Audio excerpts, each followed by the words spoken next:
तो केंद्रीय मंत्रिमंडल की बैठक से बहुत बड़ी अपडेट आ रही है जो इसी महीने हुई है। आप देख सकते हैं अपनी स्क्रीन पे, मोदी कैबिनेट का फैसला, 15 जातियां अनुसूचित जनजाति में शामिल कर दी गई हैं, यानी कि शेड्यूल्ड ट्राइब में शामिल कर दी गई हैं। और इसके अतिरिक्त 5 जो उपजातियां हैं उन्हें भी अनुसूचित जनजाति में शामिल कर दिया गया है। तो चलिए एक बार पूरी खबर को विस्तार से देख लेते हैं। केंद्रीय मंत्रिमंडल की बैठक में बुधवार को गोंड और भारिया जैसी जातियों को लेकर बड़ा फैसला लिया गया है। कैबिनेट ने 5 राज्यों छत्तीसगढ़, हिमाचल प्रदेश, कर्नाटक, तमिलनाडु और उत्तर प्रदेश में करीब 15 जनजातीय समुदायों को अनुसूचित जनजाति में शामिल करने के प्रस्ताव को मंजूरी दे दी है, यानी कि अब ये शामिल हो गई हैं।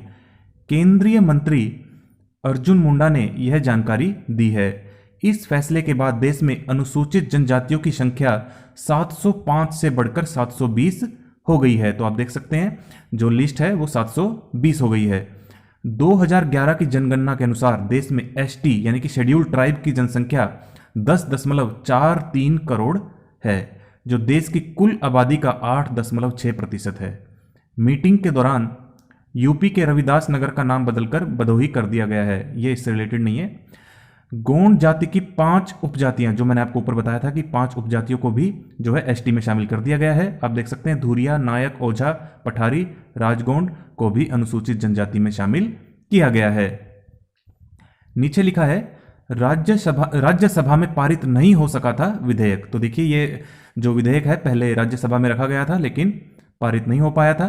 तो इसके लिए सरकार ने क्या किया, सरकार ने मार्च में इस मुद्दे से जुड़ा विधेयक लोकसभा में पेश किया था, जिसमें उत्तर प्रदेश की गोंड, धुरिया, नायक, ओझा, पठारी और राजगोंड जातियों को एसटी का दर्जा दिया जाने का प्रस्ताव ध्वनिमत से पारित कर दिया गया था। हालांकि तब राज्यसभा में यह बिल पास नहीं हो सका था।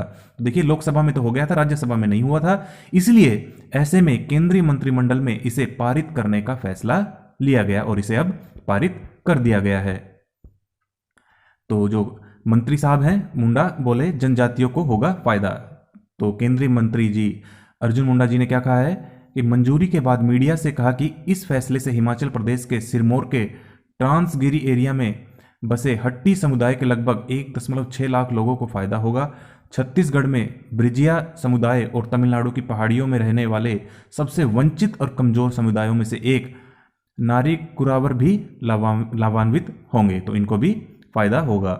कौन है हट्टी? उत्तर भारत में रहने वाला हट्टी वह समुदाय है जो छोटे शहरों के बाजारों यानी हाट में फसल, सब्जियां, मांस और ऊन बेचकर अपना जीवन यापन करते हैं। हट्टी समुदाय की जन्मभूमि मुख्य रूप से यमुना की दोनों सहायक नदियों गिरी और टॉन्स के बेसिन में हिमाचल उत्तराखंड की सीमा तक फैली हुई है। तो आप देख सकते हैं सार यही है कि ये जो 15 जनजातियां हैं अब इन्हें एसटी यानी कि अनुसूचित जनजाति में शामिल कर दिया गया है और इसके अलावा 5 उपजातियों को भी शामिल कर दिया गया है। तो ये बहुत बड़ा फैसला है। आप सबकी क्या राय है सरकार के इस फैसले पर? आप अपनी राय हमें कमेंट बॉक्स में जरूर दें।